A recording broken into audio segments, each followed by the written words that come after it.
오늘 설교의 제목은 성도됨을 회복시켜 주소서라는 제목입니다.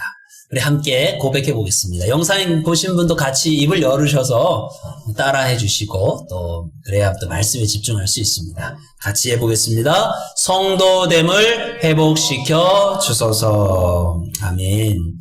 오늘 주신 본문은 베드로 사도가 성도들에게 전한 말씀인데요. 당시 성도들 앞으로 핍박이 가까워지고 있던 때였습니다.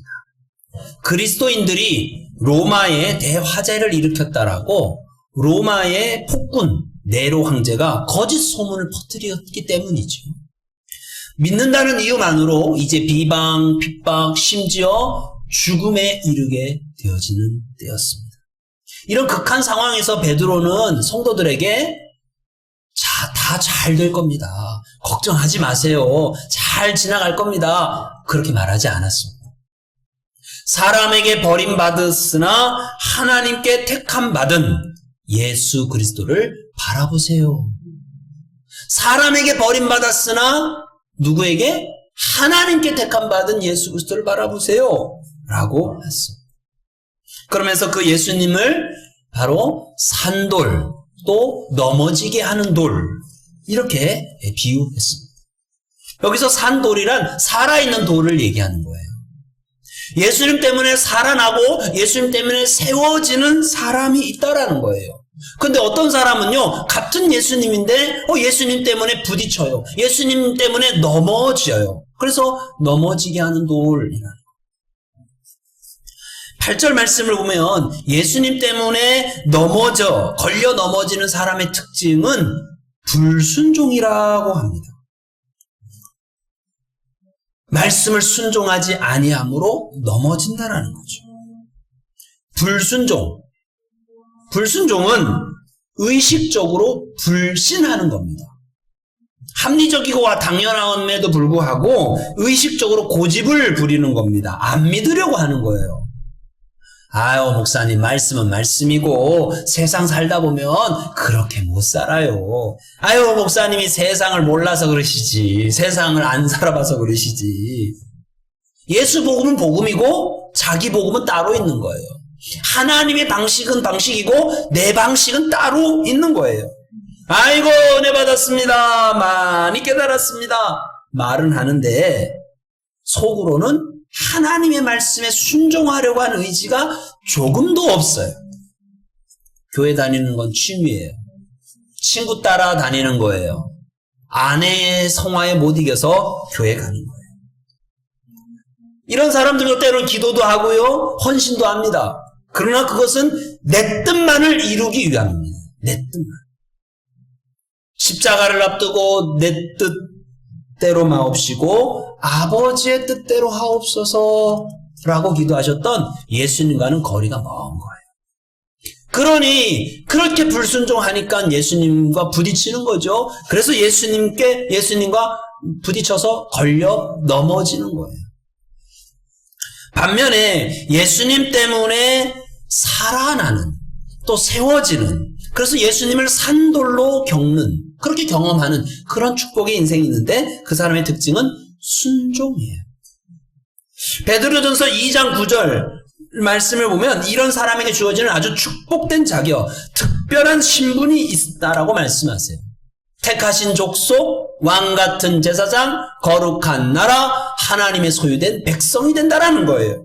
야, 이거 듣기만 해도 황홀하고 너무 기분 좋아지는 말 아닙니까? 택하신 족속이래요. 누가 택했어요? 하나님이 우리를 택하셨다는 거예요.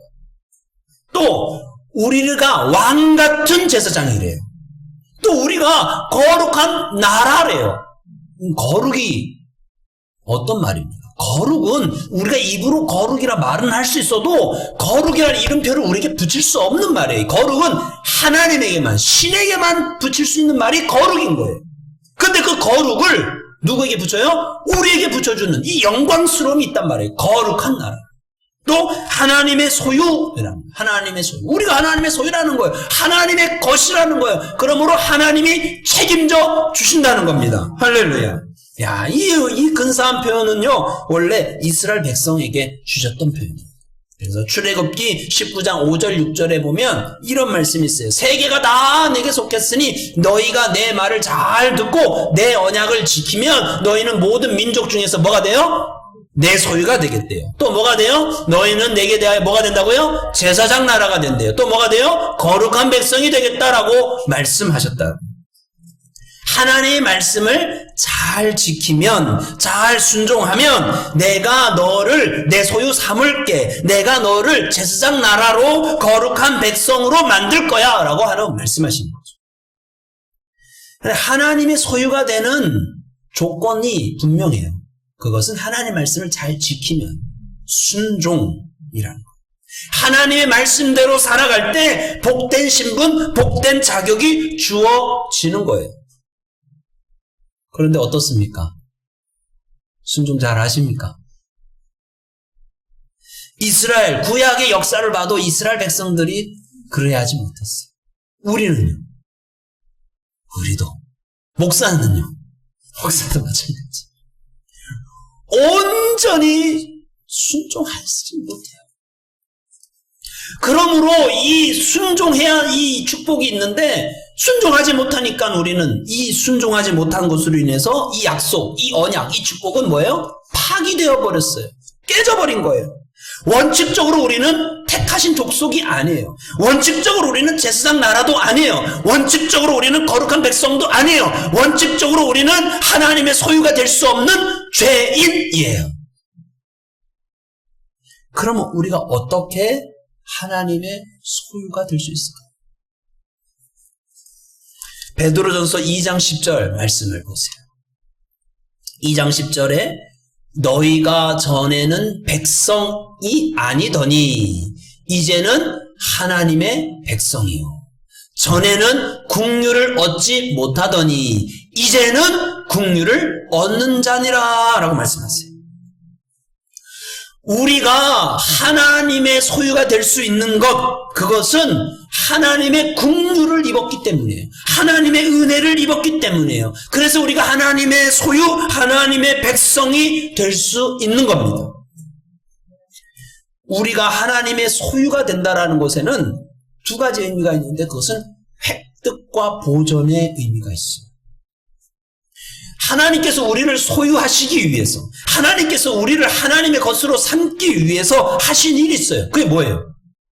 하나님께서 가장 소중하게 여기시는 독생자 예수 그리스도, 그의 생명을 대가로 지불하셨어요. 값으로 지불하셨어요. 하나님은 그렇게 우리를 목숨 걸고 획득하기 위해서, 얻기 위해서 목숨을 걸으셨어요. 목숨을 걸으셨어요. 그러므로 우리를 보전해 가시는 그 일을 위해서도 여전히 목숨을 걸고 이 일을 하시고, 우리를 보전해 가시는 기 위해서 어떤 것도 아까워하지 아니하시는 거예요. 로마서 8장 32절의 말씀, 자기 아들을 아끼지 아니하시고 모든 사람을 위해서 내어주시니가 어찌 아들과 함께 모든 것을 우리에게 주시지 않겠냐는 거예요. 하나님이 우리를 획득하시기 위해서 생명을 걸으셨기에 우리를 보존하시기 위해서 뭐를 거셔요? 생명을 거신다는 거예요. 그래서 이 로마서 8장 39절 끝에 뭐라고 말씀하십니까? 그와 같은 사랑으로 우리를 사랑하시니까 하나님의 사랑, 우리를 향한 하나님의 사랑 끊을 수 있다 없다? 없다라는 거예요. 없다. 누가 끊을 수 있냐는 거예요. 세상 그 어떤 것으로도 당신의 하나님의 생명을 걸어서 획득받은, 구원받은 우리인데 하나님이 생명을 걸고 여전히 구원의 길을 이루어 가시도록 우리를 보존해 주시는데 누가 이것을 방해하겠냐는 거예요. 누가 이 사랑을 끊을 수 있겠냐고 말씀하고 있는 거예요. 우리가 이렇게 하나님의 소유, 하나님의 백성이 된 것은 우리의 노력으로 된 것이 아닙니다. 하나님의 은혜로 주어진 것입니다. 하나님의 긍휼이 여겨주심으로 받은 것입니다. 우리가 부지런히 착하게 살았기 때문이 아닙니다. 하나님이 주신 겁니다. 긍휼로 주신 겁니다. 우리는 불순종했어요. 그러므로 하나님의 소유가 될 수 없어요. 그런데 예수님의 순종하심으로 우리가 하나님의 백성이 되었고 택하신 족속, 왕같은 제사장, 거룩한 나라, 하나님의 소유된 백성이 되었습니다. 내가 내 자신을 볼 때 사람과 끊임없이 부딪히잖아요. 가까운 가족하고도 왜 그렇게 부딪히는지 몰라요. 그렇죠? 사람과 부딪히고요. 어려움에 자꾸 넘어지는 것을 보니까 나는 왕같은 제사장 같지 않아요. 내가 죄의 유혹에 빠지는 것을 보니까 왜 뻔히 죄의 유혹에 빠진 그 죄에 또 빠져요. 또 승질 부리고 또 분내고 또 화를 내고 또 나쁜 마음 갖고 또 미운 마음 갖고 또 시기하고 또 질투하고 똑같이 죄를 반복해요. 그러다 보니까 내가 거룩한 나라 같지가 않아요. 근데 그건 내 생각이지 하나님의 생각은 다르세요. 하나님 뭐라 그러시나요? 내가 너희들의 행실 때문에 너희를 왕같은 제사장으로 삼은 것 같으냐? 아니다. 예수 십자가의 희생으로 그 은혜로 너희에게 거저 준 것이다. 그러므로 어떠한 상황에서도 너희가 하나님의 택하신 백성, 왕같은 제사장이라는 것이 파기될 수 없다. 너희에게 불순종으로 나의 언약은 깨어질 수 없다. 너희는 여전히 거룩한 나라요 하나님의 소유된 백성이다 하십니다. 여러분 이 말씀에 믿음으로 아멘 됩니까? 이 말씀에 믿음으로 아멘이 된다면 우리는 이제 좀 당당할 수 있지 않을까요? 세상 속에서 두려움이 있고 불만이 있고 불안이 있고 슬픔이 있고 외로움이 있고 환난이 있고 핍박이 있을지라도 하나님이 나를 획득하셨기에 하나님이 나를 보존해 주신다는데 이제 우리 당당하게 끝까지 신앙의 길을 갈 수 있지 않겠습니까? 비록 힘듭니다. 고난도 있어요. 때로는 병상에 있어서 코로나 때문에 못 나올 뿐만 아니라 코로나가 끝나도 나오기가 쉽지 않은 우리 성도들도 있을 줄 압니다. 언제가 우리는 요단이라는 그 강을 건너기 전에 그와 같은 시간 누구나 한 번쯤은 거쳐야 되겠지요. 병상에서 누워있는 시간 말입니다. 그럼에도 불구하고 굳세게 살아가십시다. 성도로서 끝까지 살아내십시다. 그런 차원에서 베드로 2장 9절의 말씀은 축복의 신분, 축복의 자격의 말씀이기도 하지만 동시에 우리 성도들에게 주시는 사명의 말씀이기도 해요. 택하신 족속으로 살아가십시다. 택하신 족속이란 한 분 하나님의 선택을 받은 공동체라는 거예요. 한 분 하나님에게 선택받은 공동체. 그게 뭐예요? 오늘날 교회를 의미하는 거예요. 요즘에 우리나라가 세 가구 중에 한 가구가 한 사람이 사는, 혼자가 사는 1인 가구래요. 혼자가 익숙한 세상이 됐어요. 개인주의와 이기주의가 팽배해졌어요. 우리 마을에 눈이 와가지고 어려운데 이 마을길 치우는 것, 예전 같으면 다 같이 치웠는데 이제는 마을길 치우는 것도 걱정할 수밖에 없는 그런 그냥 혼자만의 이기주의 그런 시대가 된 것 같아요. 이런 세상에서 교회는 택하신 족속으로 공동체성을 지키며 함께 살아가기, 하나 되어 함께 살아가기를 추구해야 됩니다. 에베소 4장 3절에 평안에 매는 줄로 성령이 하나 되게 하신 것을 힘써 지키라 했어요. 성령이 하나 되게 하신 것을 힘써 지키라는 말씀처럼 교회를 함께 살아가는 우리 공동체가, 함께 살아가는 공동체가 되어야 될 것입니다. 구체적으로 여러분 성도들 간에, 교인들 간에 경쟁하시면 안 돼요. 다른 성도에 대해서 험한 말 하지 마세요. 사람이 없더라도 험담하지 마세요. 아랫사람은 사랑으로 여러분 잘 대해주세요.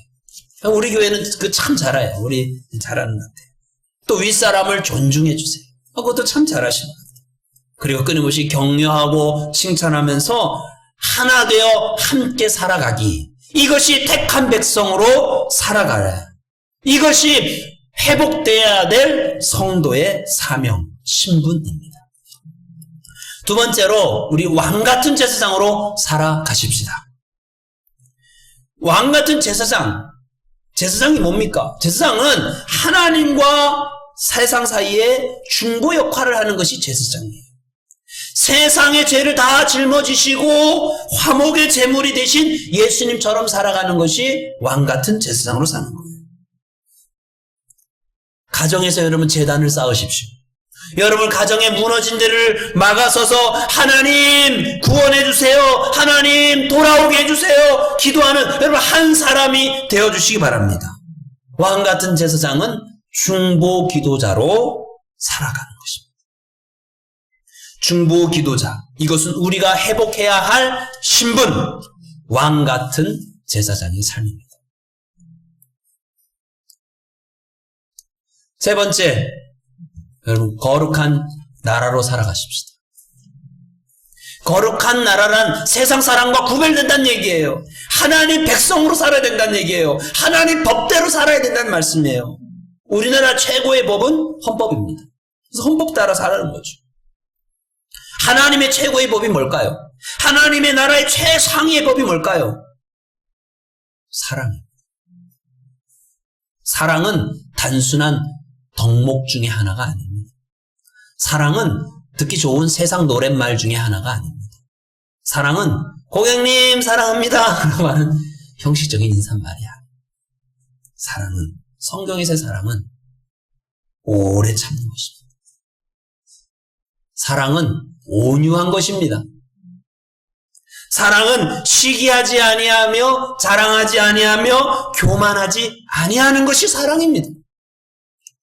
사랑은 여러분 무례히 행하지 아니하는 거예요. 자기의 유익을 구하지 아니하는 거예요. 성내지 아니하고 악한 것을 생각하지 아니하는 거예요. 불의를 기뻐하지 아니하는 게 진짜 사랑인 거예요. 그리고 진리와 함께 기뻐. 사랑은 모든 것을 참고 모든 것을 믿고 모든 것을 바라고 모든 것을 견디는 것, 이것이 성경적 사랑입니다. 이것이 거룩한 나라의 백성이 살아가야 할 예수님처럼 사랑하기입니다. 사랑하는 성도 여러분, 우리는 하나님의 긍휼을 받아 구원받았습니다.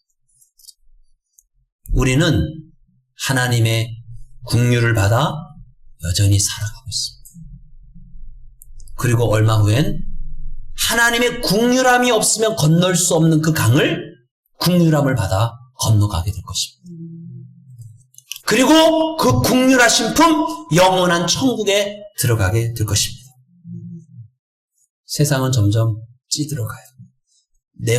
냉혹해져가요. 코로나 때문에 더 각박해져가요. 그러나 교회에 들어오면 하나님 품이어야 되지 않겠습니까? 교회에서 하나님의 사랑을 느낄 수 있어야 되지 않겠습니까? 하나님의 백성, 하나님의 성도된 우리 교회는 긍휼의 맛을 보여주는 교회, 긍휼의 맛을 보여주는 성도가 되어야 되지 않겠습니까? 그러므로 오늘도 우리 기도하십시다. 성도됨을 회복시켜 주소서. 긍휼을 받은 성도이기에 형제와 이웃에게 긍휼을 베푸는 성도됨을 회복시켜 주소서.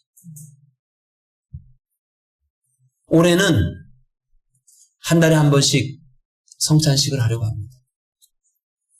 예수님의 피와 살을 먹고 마시며 하나님의 긍휼을 좀 맛보기로 해요. 그리고 세상에 나가서 하나님의 긍휼을 맛보게 하는 그런 성도로 살아내기를 원합니다. 그리할 때 교회를 비난하는 많은 사람들이 우리의 선한 행실을 보고 하나님께 영광을 돌릴 것이 아닙니까? 그것이 이 시대를 살아가는 성도와 교회의 사명일 것입니다. 주여, 나로 하여금 성도됨을 회복시켜 주소서.